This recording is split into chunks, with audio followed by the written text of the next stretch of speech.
to spend through giving grants, and how many of us getting them contracts?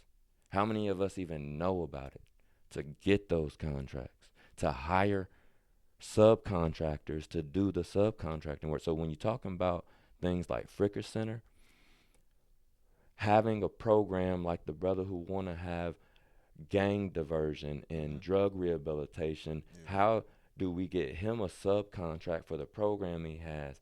How do we increase the opportunity for bidding for the person who can do the flooring and electricity work and the remodels and the renovations that are coming, that is equitable for the members of the community? How do we get the community members there who are business owners involved in renovating it, so when their children see it can say, my father, my mother built that? Why do we have to keep having people who are not part of our community come tell us what they're doing with things they've already decided and we've had no input?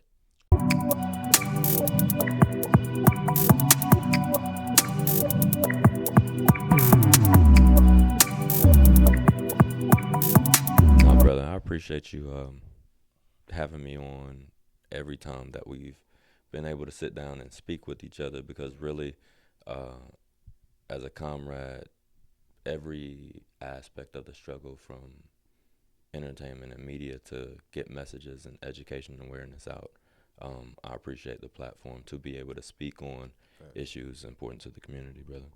Nah, facts. And then definitely, like, from a content standpoint, every time you hear, I get some of my personal favorite content, because I definitely go back and watch my own, because, like I said, I'm Team of Me, so of course I'm in charge of my own clips and editing. So Right I on. go back and watch it anyway, and definitely it does me a service if it's great content that I'm going back and working on.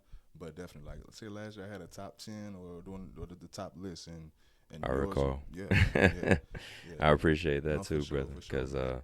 a lot of this information, we don't know what we don't know, and just being able to have a space that we can talk about matters, whether we see how they directly affect us or not. Just having a space where everyone can have a voice. And what you just said is very profound, and especially what the theme of this whole particular episode, like the things that we don't know that affects us. It's a lot of things that's going on that we don't know that affects us. Basically, whether it's the headlines that's fooling us, whether it's the jargon and the vernacular that's being described within the actual body of the titles. I mean, sorry, the body of the actual prompts and paragraphs. The misquoting, but it's a lot of things to where people feel as if it's not worth them learning or knowing about. But on the other side, they they thrive off of that, because that's how they're able to actually,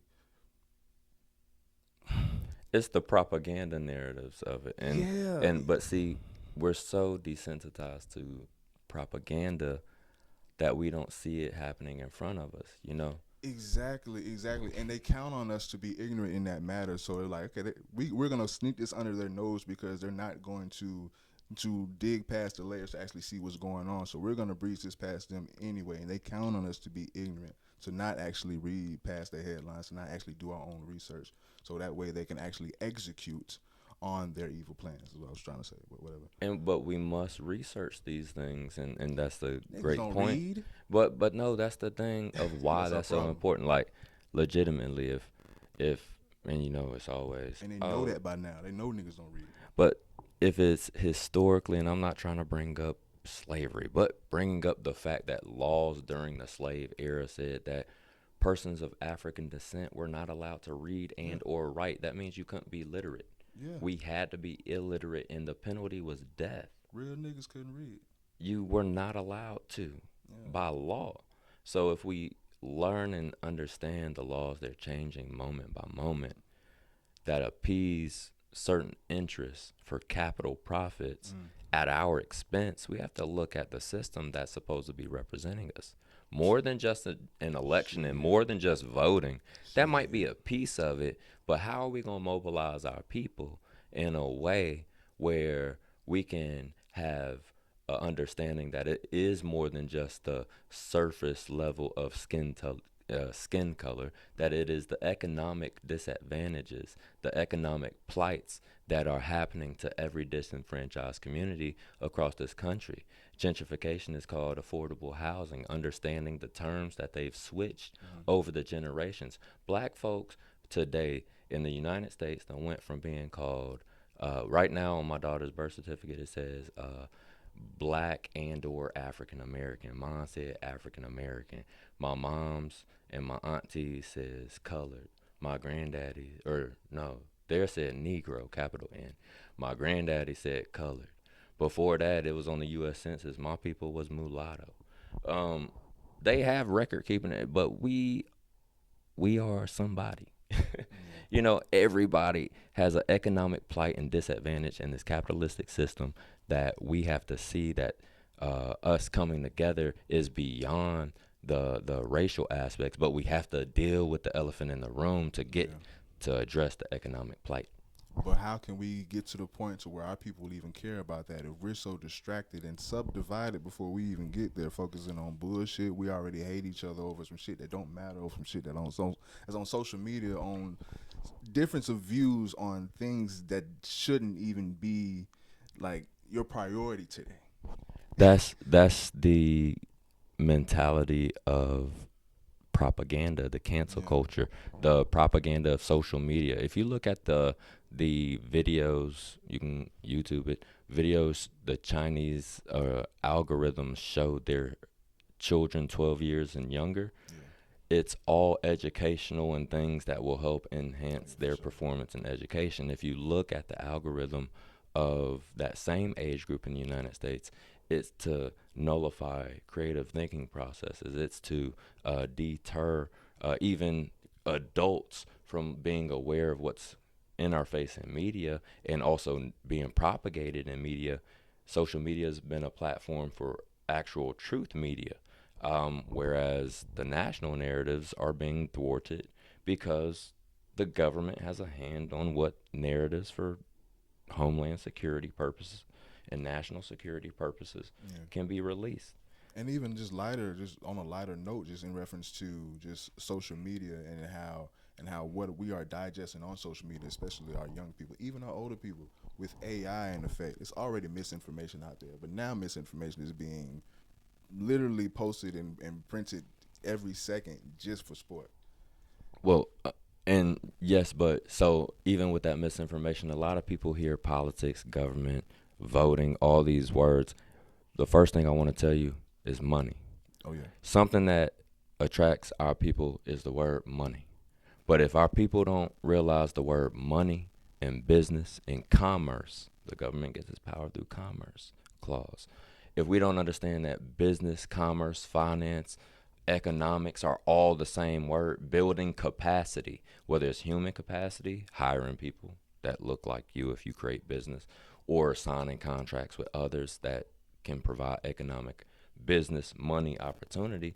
If we don't understand these are the words being said in our face, but those are the words being used downtown to allocate money. Mm-hmm. If you don't know what a mill is, MIL is a way they calculate the value on property tax and the assessing value of property. How does that go into your what your bottom line of the money you want to build for your family or Mm-hmm. just for yourself if you not looking generationally, just for you? What does it do you benefit to not understand how money work? And the Yeah. government telling you how they about to move money every day and it's your money that can be you can choose how it move and we not participate. I'm just talking about going to meetings. We've been there, it don't work. Yeah. It work if everybody participate, but ain't everybody participating and the people participating you preaching to the choir. And this may be, I'm gonna say a rhetorical question, but we may already know the answer to this question. Being like you say, this particular jargon and lingo all means the same thing. Why not use vernacular that actually connects to the people? If you are genuine behind your agenda, and you actually want to promote it to the masses. Like why not actually connect rather than just perplex everyone and confuse everyone? Just you. Yeah. Ideally, I appreciate that question. Ideally, you would expect the government and our government officials and leaders to do that. Mm-hmm. But the thing is, we have government officials trying to pull the hoodwink and the wool over our eyes. Yeah. We have government officials who gonna use people who look like you, who gonna use other people who don't look like you, who gonna use people who are community figures and leaders, whether celebrity status or not. Mm-hmm. Just someone of influence to try to simmer you down and docile you as if what you were saying is factually incorrect when what you were saying is factually fact.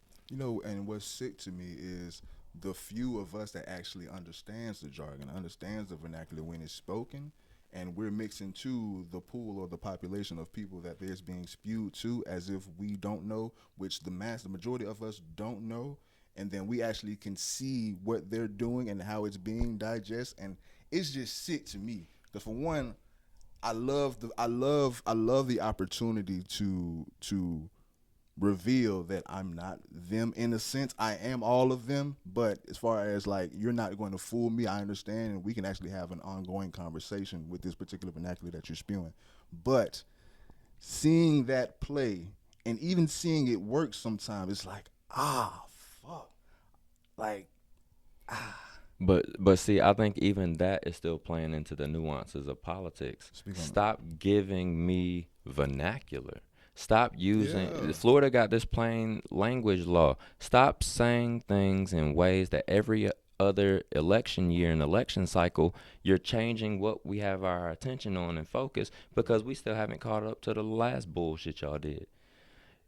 Stop using such confusing language that once the people vote on something, you have to go back and remedy that because that's not what the people wanted. To the point. You Go on. and this is my last No, point for on that. sure. Just use such straightforward language that whatever is gonna be the end result, that if it look like a duck, walk like a duck, and quack like a duck, don't tell me it's a goat. We need to get back to that. That's what I'm We saying. need Stop, to definitely get back stop to that sugarcoating. because it's gotten to a point where shit has gotten so complex to where the masses don't understand it and don't have the wherewithal to do their own research to where they have no choice. They have a choice, but they feel like they have no choice but to follow behind someone and go off of what they say, and they may not be right 100%.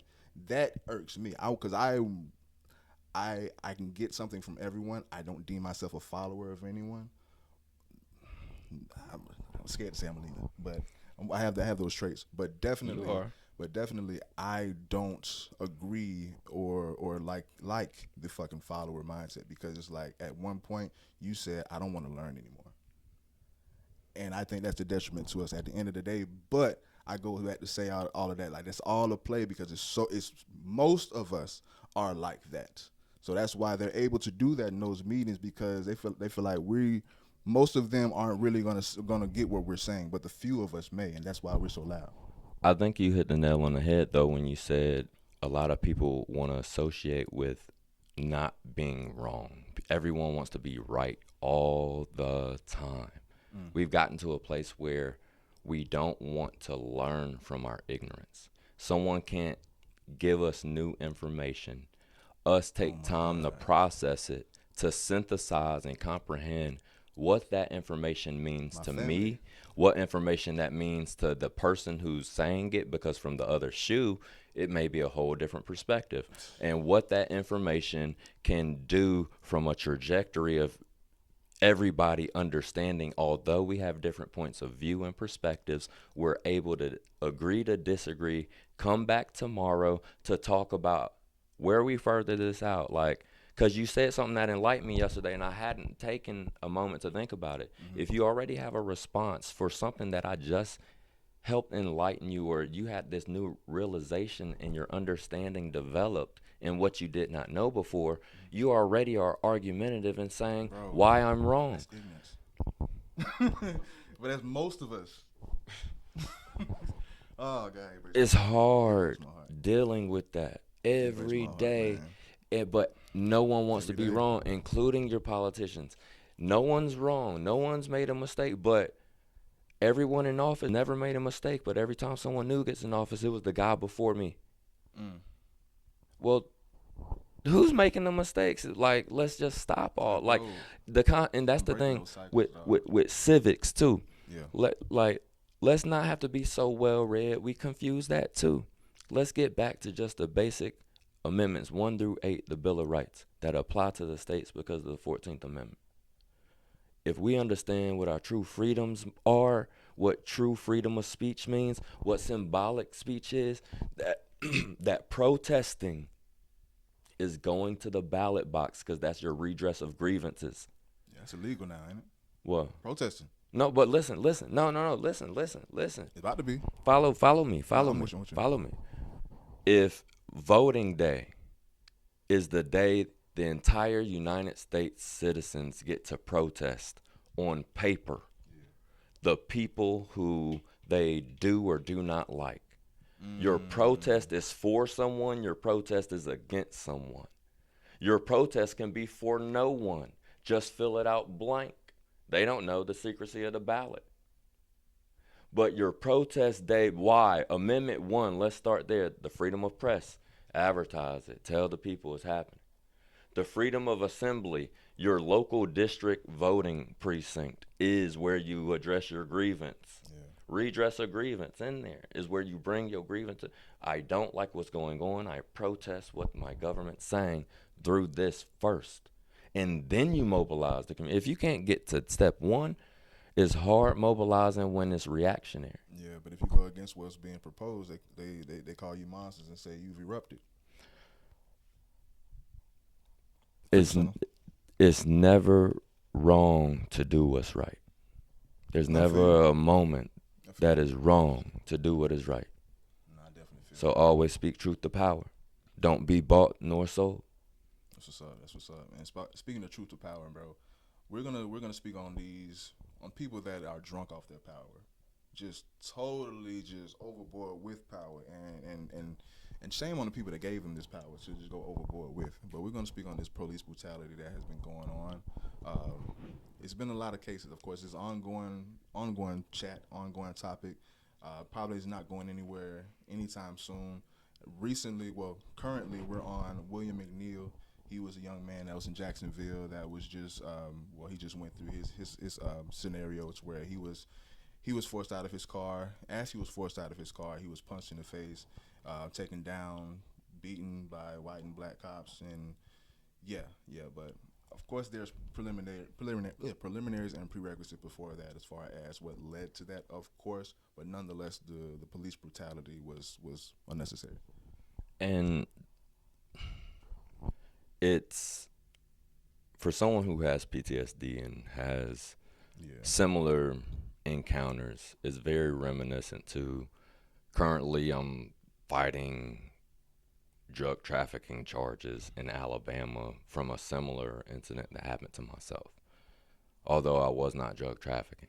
Like, But oh no, I remember when that happened. but I'm still fighting that case. So um speaking in my regard, I'm not going to touch on highly. I'm going to let that play out in courts because we're in a good position. Um, in regards to Mr. McNeil, it's so reminiscent because you said at first that he was forced out of his car, pulled out of his car, and then you retracted. You said, well, he wasn't. And the thing was, he didn't have to be. Ultimately, he was. Yeah. And that's the thing, he didn't have to be. And from my experience and from what I think we're seeing on these police videos is that as soon as any person, but especially if they're black and or brown and they have any sense of their rights, that these officers who are pulling individuals over are not aware of simple constitutional rights, those amendments 1 through 8, especially Amendment 4, and they don't know the difference between a civil infraction and a criminal infraction. And these are the law enforcement officers policing us that don't know these differences.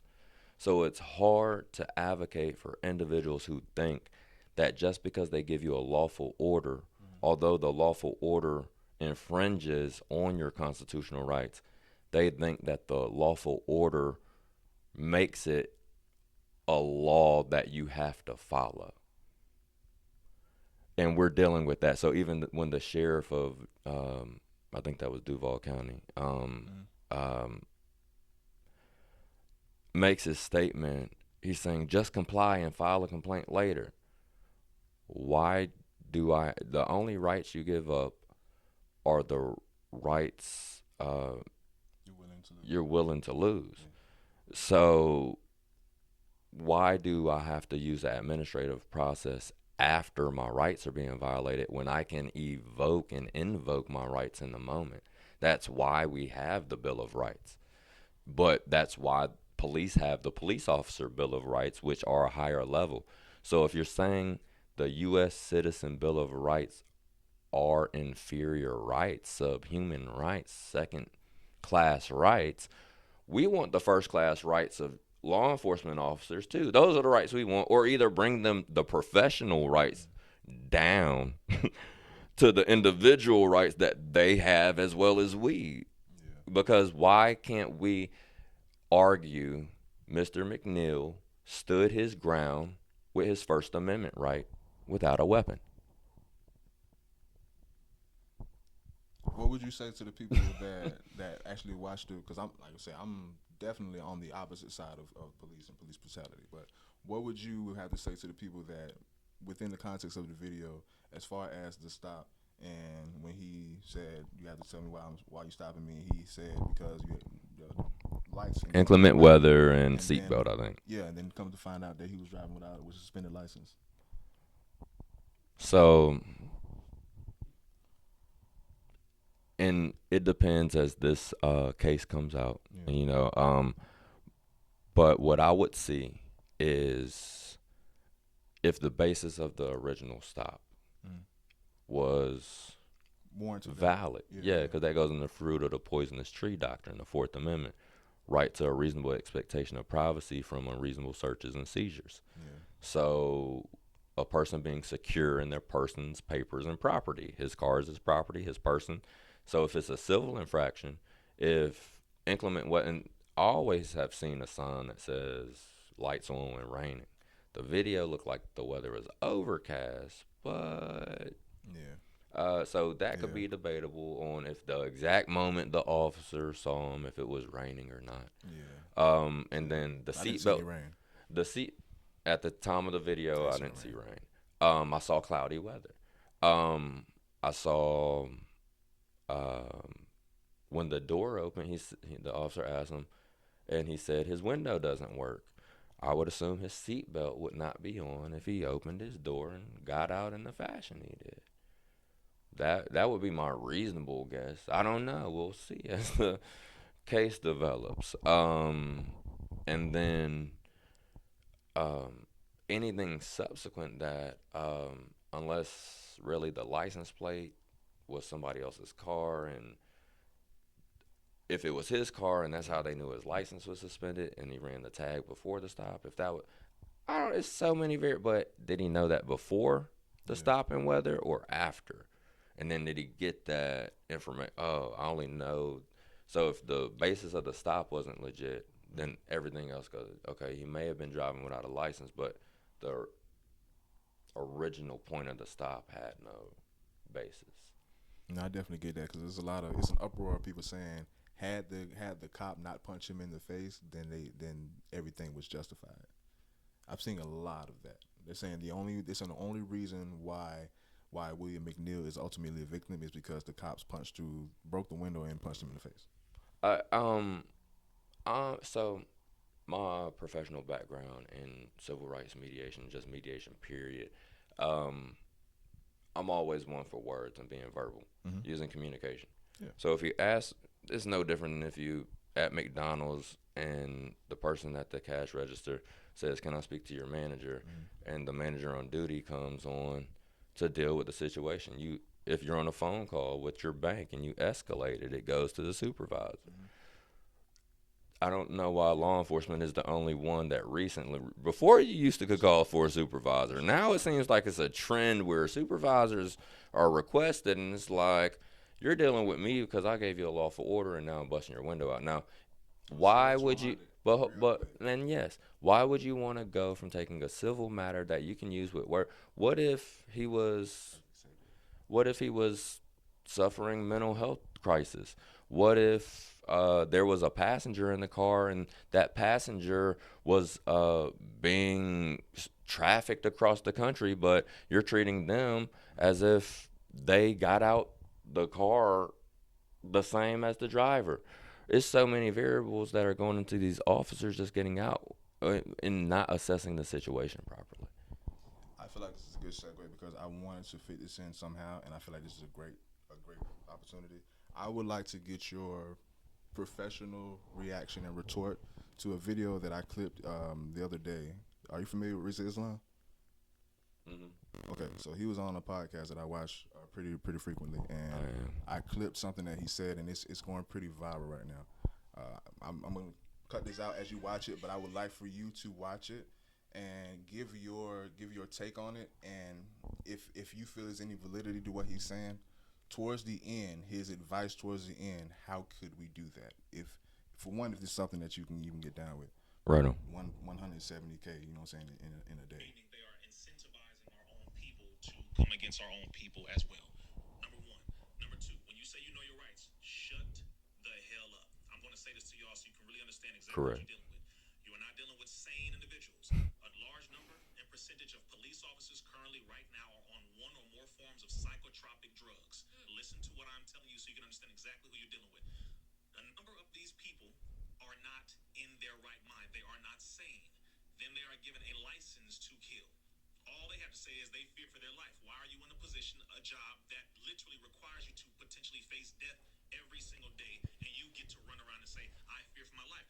That's an It's like oxymoron. a minute That now. don't make no sense. No, you are giving people a badge, a license, and a gun to kill people indiscriminately. So when you say you know your rights, the first thing that you should know is the right to remain silent. Number one, if you know what you're talking about, be quiet. Number one. Number two, if you don't have a lawyer or attorney, get one. Number three, if you really want to go here, learn how to sue the insurance companies that are insuring the police department itself. Sue the companies that insure their firearms. Sue the companies that are insuring their vehicles. Sue the companies that are insuring everything that they have. This is something that you can do. But we have to really do it. And the last thing I'm going to mention is every black person in America, every person of whatever color you claim, whatever nationality, whatever name or title you give yourself, get a life insurance policy. Why am I saying that? Because insurance companies are going to get pissed off at the number of black folks dying to where they have to pay for their funerals, pay for all their services, to where they are going to start calling these police departments saying, listen, if you don't stop doing what you're doing, we're going to remove coverage from your precinct because we have too much money being paid out because of all these people that y'all killing. There's steps and layers to get Facts this or stuff cap? done, meaning they are incentivizing That's it. our own people All to facts. come against our own Every Let's talk about last it. thing he said. So if you start with the one, just know your rights. Yes, that's the whole aspects of amendments 1 through 8. But he went to the point of law enforcement officers' mental health. So I know from my time with state governments and Mm-hmm. law enforcement has a very high suicide rate right now. Um, and not only that, just other from the pressures of the job and the rhetorics that you hear from media, um, which make the true nature of policing difficult, Yeah, but also it's a sport. the aspect of you have individuals who get so easily frustrated they're willing to you pull their gun instead of tag the officer behind the secondary officer, second on the scene, tag them to come in to take over and keep alternating. You do that. That's negotiation. That's negotiation. That's being resourceful. If you have a hostage crisis situation, right, you're going to you can get three negotiators, three people to rotate the call, Yeah. the shifts. There, if a rapport is built enough that that one person has to be talked to all the time, that's fine. But you rotate it until that rapport is built with one of them to see where you get that wedge But you in. know that's not how they roll, But and man. but that's where. So if you understand, that's what he's saying. Yeah. That's not how they roll. Mm-hmm. So knowing that, the next point, if What was it? The life insurance policy, or what was before that? Before that was suing the insurance companies that Showing it. So yes, the yes, yes, yes, firearms yes. in your vehicles. So for instance, but see, that's the thing where knowing your rights, remaining silent. If you go through, if you're being arrested, and there are the police have to make a report, and the district attorney, the state attorney is going to prosecute based on that report, right? You have to not have done anything wrong. So you can't really be trafficking drugs, or else you're not going to be able to sue. It has to be a wrongful arrest. Why? False imprisonment. All of these, and a lot of people don't know. So you sue the officer, then the department, and that's why Ben Crump is a thing. That's why Lee Merritt is a thing. That's why those are the. But the thing is, people don't know you can do a pro se case for the same law, the same way you go down to family court, the same way you go down for the accident, whatever. But consult a licensed attorney I mess with for Ben Crump. you Bro. know. But say again. I said I mess with Ben Crump. He's there when you need him, but it's like it's there to benefit him as well. I understand Like that. new Al Sharpton, but damn, And I I mess understand with that. Ben. But suing the police department, so every state, whether it's doctors, government, the state has a law that you can't, like I think Florida, you can't sue doctors. The malpractice caps at 200,000. It's the same for police departments. Those $1 million lawsuits be anomalies. Something extra happened. The what When happened did that take place? when I when learned about this hasn't now. when hasn't it been law? I learned about this now. There's a cap on what you can sue for malpractice. And that's why lawyers gotta have malpractice insurance, because it's the practice of law. If you mess up in the courtroom and you get a, but the thing is, does a lawyer want to sue another lawyer? Oh hell no. Does a lawyer who sues other lawyers want to go in front of a judge? Hell no. Because what's the judge? Another fucking lawyer. Man, do you want to be labeled that guy? So understand this. Yeah, no, That's law. What happened if the doctor take out a kidney instead of a gallbladder, like at Sacred? Who you sue? His insurance malpractice company. His malpractice insurance company. And the family gonna unfortunately get a cap at 200,000 because of state law. I think it just went up from 100,000. Ain't got your gallbladder black, but he's extra spleen. No, they took his kidney out and he died on the table, bro. Oh man. That doctor went in for something that wasn't the kidney, something that was go home the same day, and they took out his kid. He couldn't tell the difference. He didn't know. It's crazy. But that's what the insurance is set up for. So it's no different. He's saying because if they go through, if you get all these wrongful arrests, think of all the cases dismissed and dropped. You can go back and sue the department, and it's gonna set. So most people. That's why I became a mediator. Most people don't know. All civil cases, lawsuits are sent to mediation before trial. They have to go to mediation. It's court order. So 75% on average cases in mediation settle. Settle, yeah, I'm about to say, but that's most people settle. About 5% of cases go to trial. So circumvent the system, go to mediation. But what's the insurance company gonna do? Fight something they know was wrongful? You already got proven not guilty. If the burden of proof in criminal court is reasonable doubt, beyond reasonable doubt, criminal court for lawsuit is preponderance of evidence over 50%. So if there's 6 jurors, you only got to prove 4 jurors. Yeah. If it's a criminal case, you got to prove all 6. Yeah. If it's civil, you got to prove 4 out of. Yeah. But they don't want to go to court because they want to get you to settle for $50,000 if they roughed you up, instead of going to court paying lawyers for a jury to decide the same. It's a six figures and then 6-7 figures in. No, the cap that the state law is. My arm hurt, my leg. I know. I can't. I know. I can't even swallow the same. I can't even enjoy food. I'm gonna say it. When it's the government, the cap is 200,000. Like Martin. The cap is 200,000. People don't know. In Florida. Yeah, like I said, I'm learning about this now, so I know there are so many people that had no clue. Yeah. Yeah, that's definitely why you here, bro, to But facilitate. and then the whole so that's the insurance company for the employer. The life insurance for people. Man, I've been saying that if insurance companies would lobby government to stop killing black folk, if all of us and really how you do it, you ask how. If every church insured with whole life insurance policies for cash value, its members, its dues paying members, right? But really everybody in its community, if everybody gets whole life insurance policies for cash value, see the And it gov. makes sense But hold on. because the funeral home gonna go to the church to do the damn funeral anyway. Tie it all in. But I wouldn't even think about that business aspect. I'm talking about just taking regular tithe money Yeah. and get everyone a policy that if there's an officer involved death, a percentage goes back for the policy being paid. But whole life insurance policy, as long as no one dies, you can withdraw the money to borrow against, and it has no interest. The government can't the government has a law you can't advertise that through banks or financial people. They there's a law that you can't advertise whole life insurance policies for cash value or Roth IRAs because they're already taxed and there's zero taxes on them. So if you borrow, so say you get 100,000, you're gonna go buy one house or you're gonna buy 5 houses with $20,000 down payment or 5 duplexes with $20,000 down payments from the church aspect with that money from the whole life insurance policy.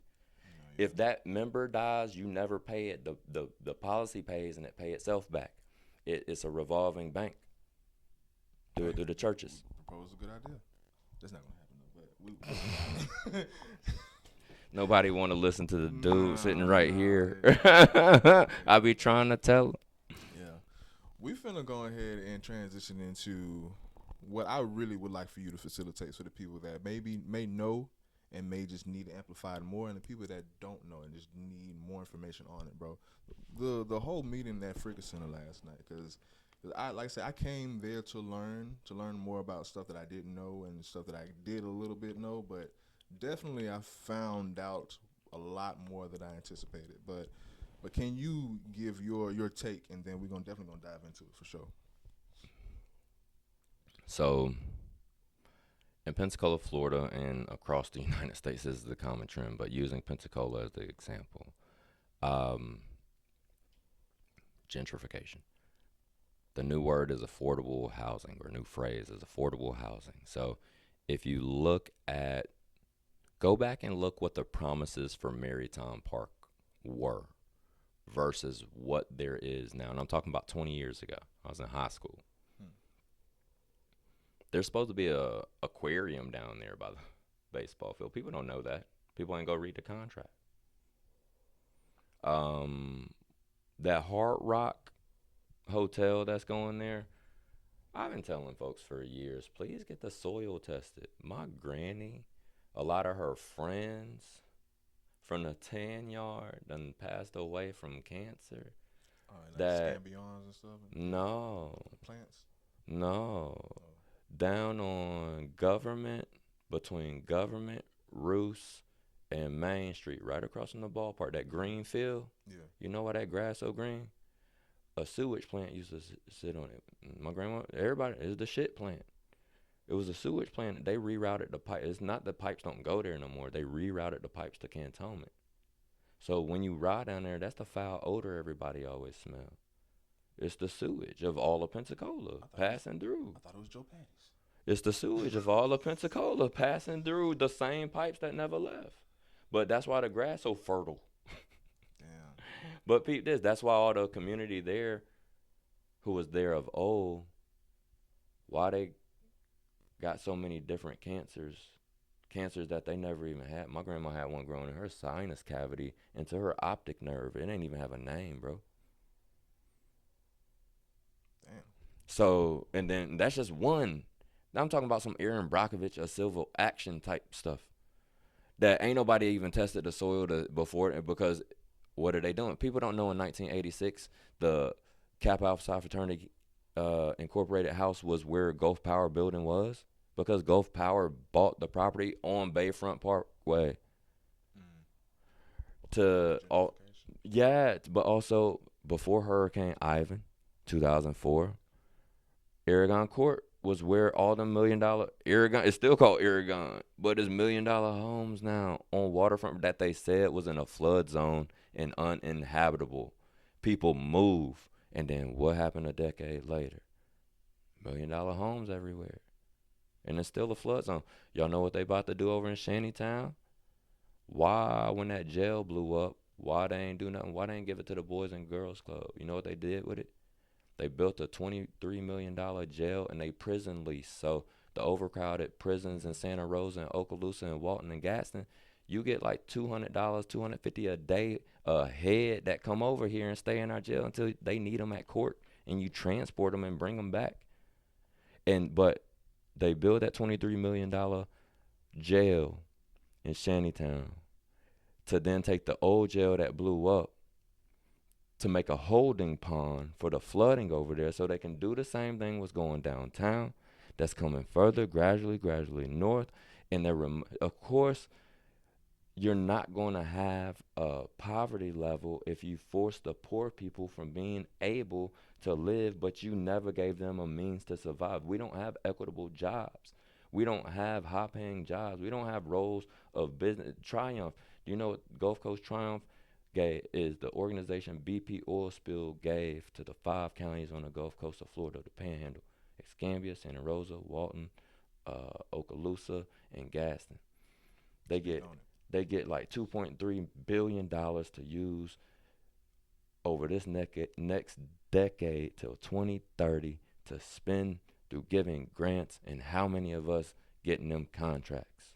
How many of us even know about it to get those contracts, to hire subcontractors to do the subcontracting work? So when you're talking about things like Fricker Center, having a program like the brother who want to have gang diversion and drug rehabilitation, how do we get him a subcontract for the program he has?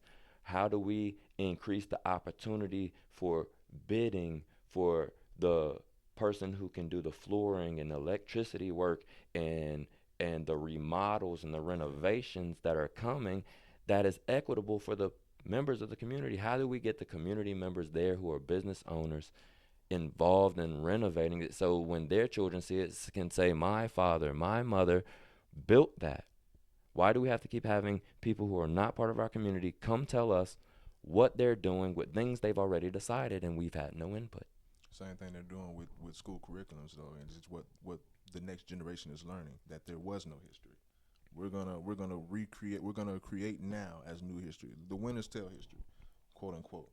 So they're erasing history in every aspect. They took up James Brown out of Augusta. Like, what are y'all doing? But no, go ahead. But even with that, people don't realize if we create a nonprofit and create a school and apply for a grant under DOE, the Department of Education for the state, and we can create school. How many black teachers and principals and administrative staff and school staff do we have that we can create our own school system? We can create our own private schools and create them with the quality people that we have. We don't have to recreate. We don't have to keep begging. Are we going to ask Donald Trump, keep giving me, giving me, giving me? Or are we going to go do for ourselves with the system we have? Would they let us be accredited though? Like, would they? You apply as a nonprofit, bro. This is what you do. That you create your nonprofit, and as a project management office, you go search for executive director. You go search for a school administrator, that principal who's going to hire their staff. You get the accreditation processes from the state through the nonprofit who's running the. What do you think Catholic High is? What do you think the private schools are but nonprofits, because they have to expend the money, and then you get the government grants. You get these school choice funds. That if there are no schools to choose from, let's create them. Let's stop asking. Let's create them. Yes, in reference to the meeting last night, because basically they came to propose their plan on what they had as far as the remodeling of that particular area. But as far as the concern for the most people there, are we saying that, or are we fearful that as far as this renovation is going to come with the demolition of its proximity, which are those neighborhoods? Is that the main concern?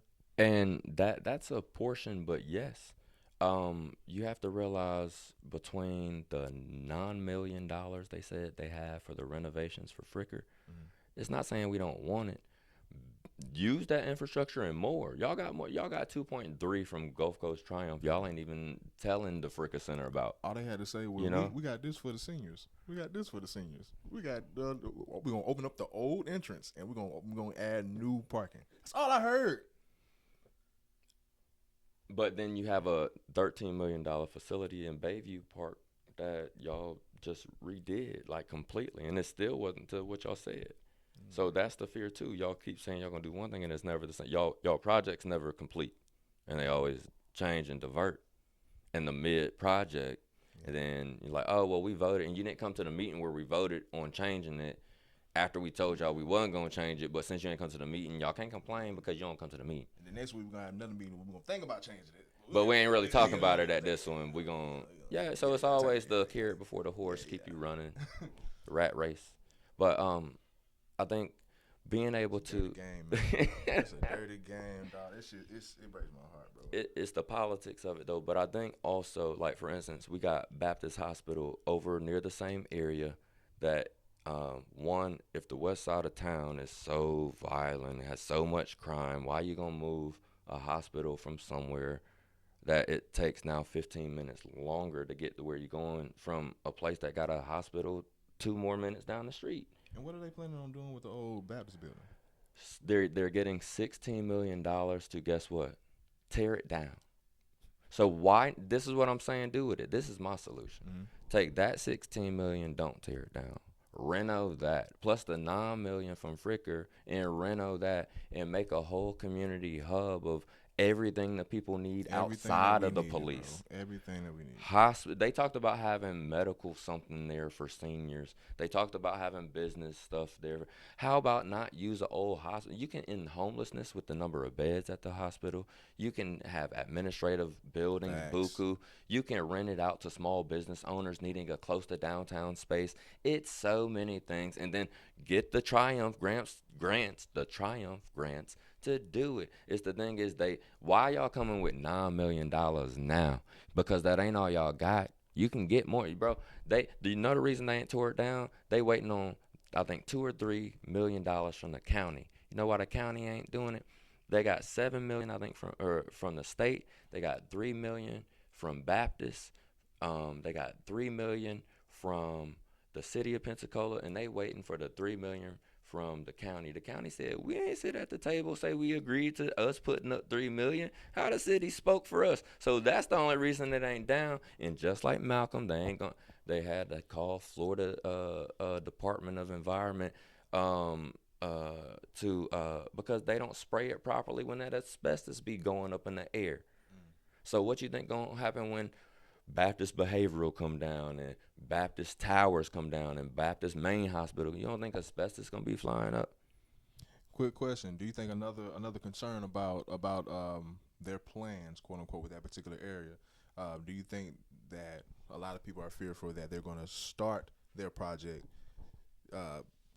stop midway, change their whole agenda and change their plan and do something else that they had no talks about in the beginning? Now it wouldn't escape me if in the middle of the rehab that they planning, they say, oh, there's a structural issue, we're gonna tear it down like Malcolm now, but we're not gonna get a full assessment like what was required. We're just gonna go off the preliminary assessment. We're not actually gonna follow the law. Yeah, my thing is, like, they'll tell us they're gonna do this and that, then halfway we realize, okay, it's really something else. The meeting the other day was really a culmination of, we keep seeing what y'all doing, y'all keep telling us y'all ain't, we keep telling y'all are, and we just told y'all again y'all are, and this is everybody telling y'all this time. How many of those people from last night are actually from here? I got the feeling that most of them weren't necessarily from here, but they got hired to do a job here, and they didn't necessarily know what they were coming into. You talking about the people standing in front of the room? Yeah. So about half of them were the agency that came in for the architecture, and the other half was the city staff. But I think it's about 10 of those individuals total, 5 and 5. But the out-of-town architecture group was completely off guard. They might have had a little preliminary, like, hey, it might be a little contentious. They ain't know they was walking in there. But I went to them after. They thought they were doing something good. I told them afterward, I apologize. This wasn't y'all were the Yeah. messenger, and the people who were supposed to be here answering questions left y'all out here. Don't be they puppet. But that's the thing for the community. Before next Thursday's meeting, find out what the community wants and have a plan on how and have the and say that we can't move forward without these assurances and reassurances to give to the community, and y'all need to answer them because we're not walking back into that. Yeah. Yeah, and a lot of people feel like, as far as giving us what we want in those meetings, a lot of people feel like they're just following protocol, but they're gonna do what the fuck they want anyway. They are, and that's why we're so vocal. Yeah. It's not a matter of hindering the $9 million. It's not a matter of the upgrades for Fricker. The thing is, Say what y'all really want to say. y'all use $13 million. Y'all can't find discretionary funds, something to y'all. All the stuff y'all did in Bayview, which is waterfront property. Y'all can't find some type of way to keep the heart of what's at Fricker, not damage the community, and we see what y'all doing anyway. Because the thing is, all the homes from A Street and just the bro is and just very it's white folks walking down Cervantes Street with grocery bags and dogs and picking up dog stuff that it's fine. Pensacola's always been safe, but they're putting people that are in areas that are complaining about things such as the Elks. You can't complain about something that you came and infringed on. That was the culture there before.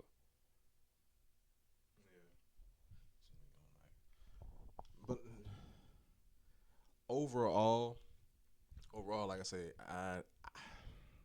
I have no choice but to stand with the people because like I can see I have an eye for evil.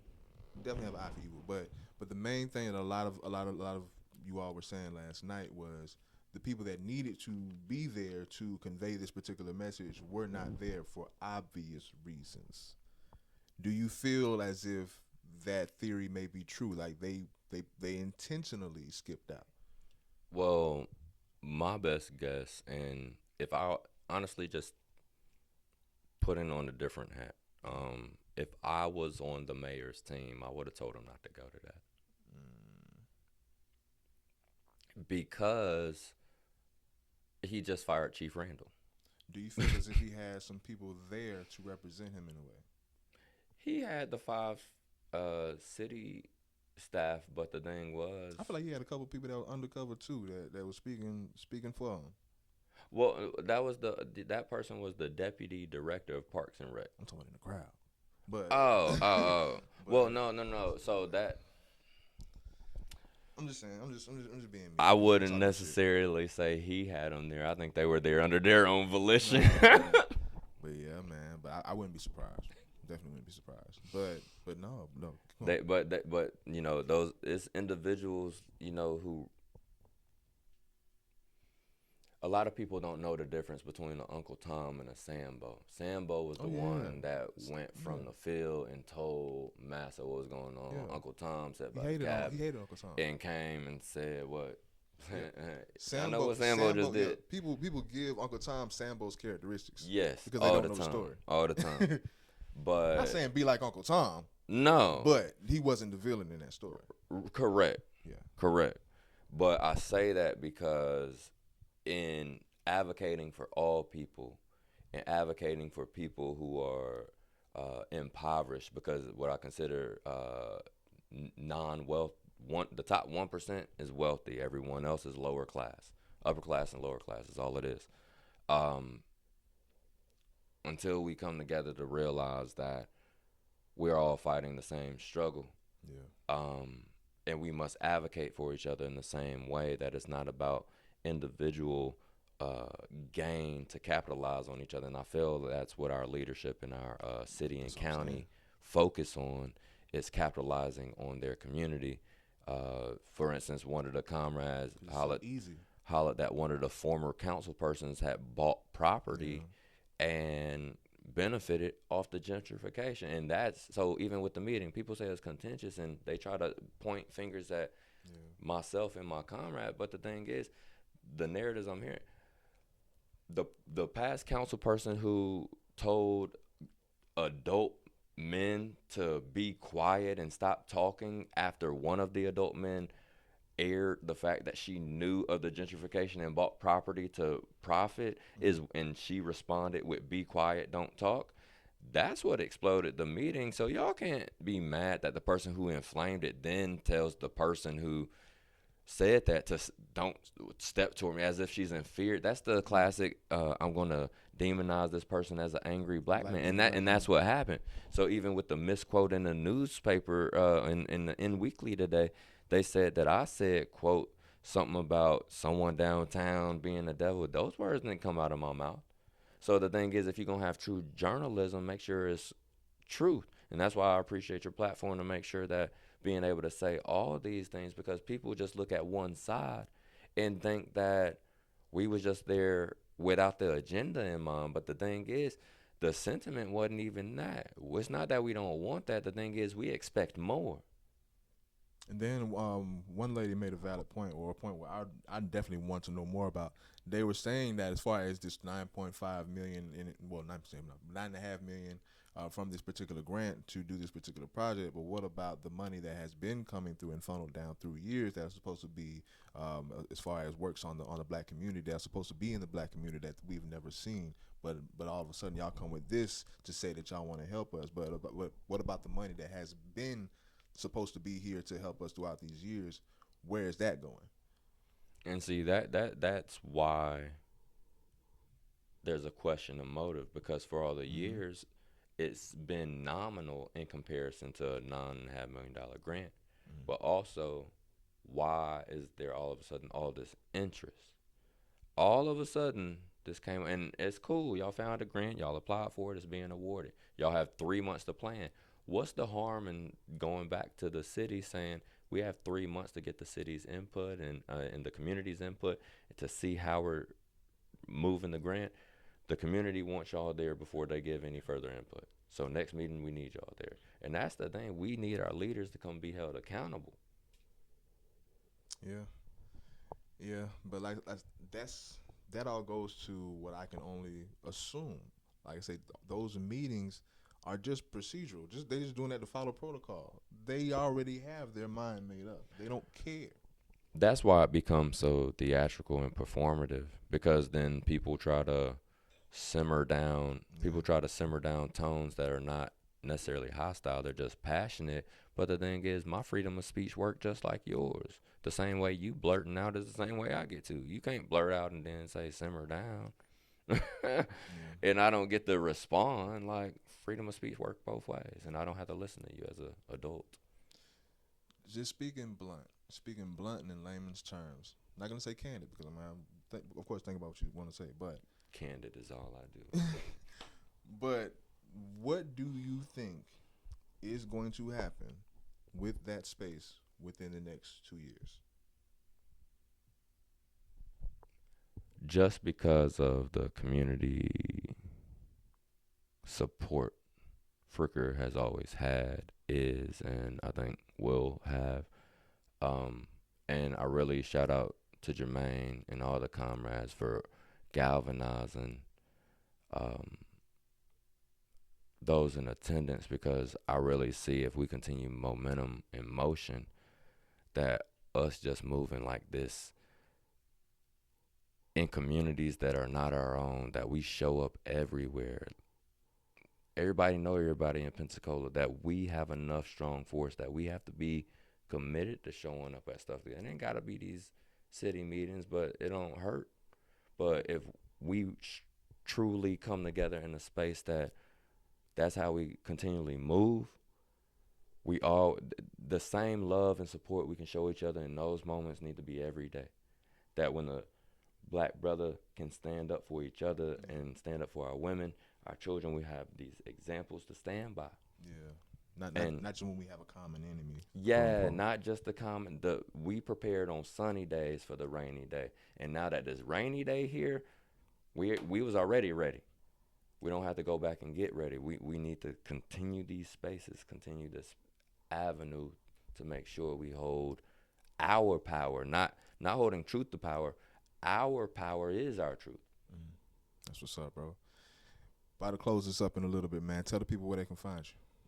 So if you go to jgarrettgreen.com or Instagram, Facebook, Jay Green the Revolutionary, all power to all the people, y'all. That's what's up. That's what's up. Before we get out, because of course we're about to wrap, but I don't want to end yet. Speaking more about last night. It's a lot of people that was there. Of course, going what you're saying earlier, I feel like there should be something for, like I say, shout out to the dude that said he did I think his own rehab. But yeah, but I think there should be more rehabilitation centers, more homeless shelters, like places to actually put people that are down on their luck, rather than moving them out of this spot so we can skate. Like it needs more of that, and we have so much infrastructure here. So like you say, bro, the hospital alone can do so much help, but they're taking new money and doing something else down the street. Like with all of this evidence and in our face, and especially like we live around this, we can see this. Why they still think we stupid? So that $16 million to tear down Baptist is just to tear it down, not even do nothing with it after.